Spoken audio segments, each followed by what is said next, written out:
Alright, welcome back to our senior 3 series for linear and nonlinear motion. So the next episode we are going to look at is the motion time graphs, but only for the situation when a motion is uniform or we are having a motion in a straight line, and in this case the acceleration is not changing, as in when the velocity changes in a given time interval, then it does so uniformly for all the time intervals or for any two instances where we're having a change in velocity. Now, these are the 3 categories of graphs we are going to look at when we are the displacement time graphs. Those are the graphs of displacement against time. Velocity time graphs means we shall be having velocity on the y-axis and time on the horizontal axis. Then acceleration time graphs, meaning we shall be having acceleration on the vertical axis or the y-axis and time on the horizontal axis. Now, let's begin with the displacement time graphs.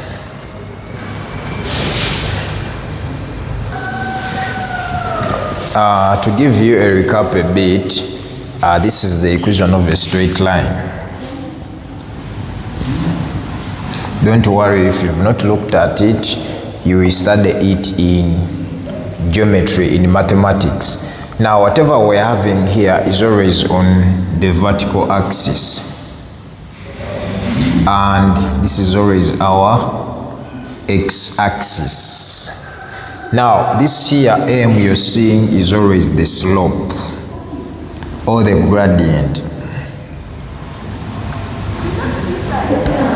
And if whatever you're seeing here is the one that meets this axis here, so this is called the y-intercept. The y-intercept. In other words, it is meeting the y-axis. To intercept means to cut across or to meet any axis or to meet anything. So this value here is what is represented as an intercept on this axis. So if it is a 4, if our line touches the y-axis at 4, then our intercept on the y will be 4. If it is not there, if it is a 0, then our line is going to pass through the origin.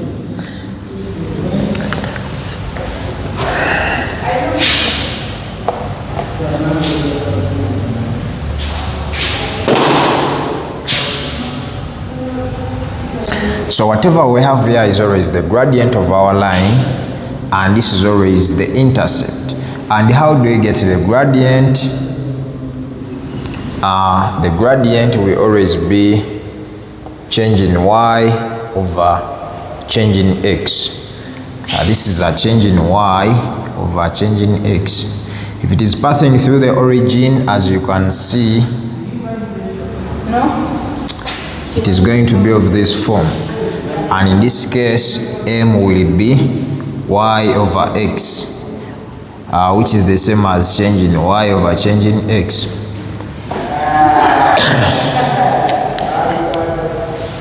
Now, let's look at our displacement time graphs after having a recap of this. Fuck you.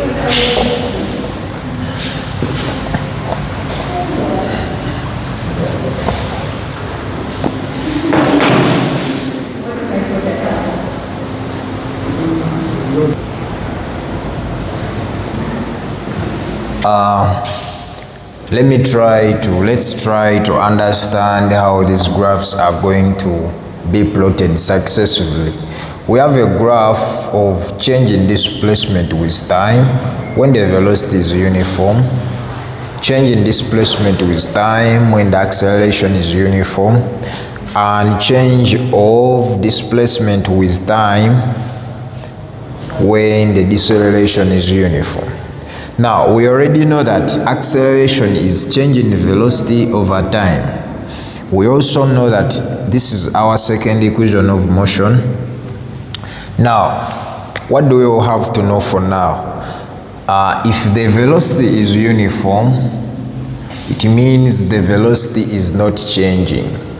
So the v minus u will equal to a 0 because the velocity it is moving with is not changing.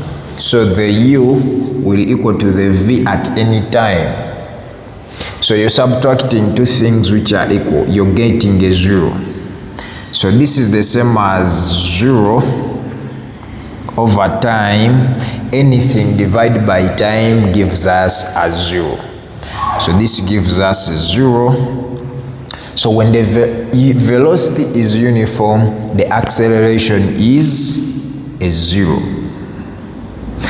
Now when we come and we put a 0 here, s will be ut plus a half 0 t squared.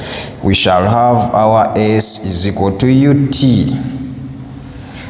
So when we compare this equation with this, it is an equation of a straight line. It is an equation of a straight line, implying that where the intercept is a 0, meaning I'm going to have a straight line passing through a 0 or at the origin. So I will be plotting on the y-axis, I will be plotting the displacement. You can see the displacement is on the y-axis. On the horizontal axis, which is the x, I will be putting the time. You can see that on the horizontal I'm putting the time. So it means my m or my slope will equal to the velocity, which is not changing. So my slope here will equal to the velocity.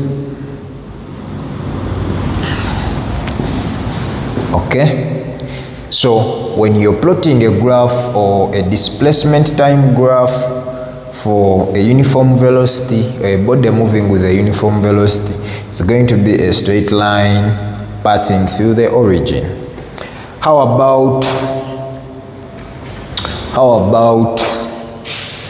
if it is a uniform acceleration?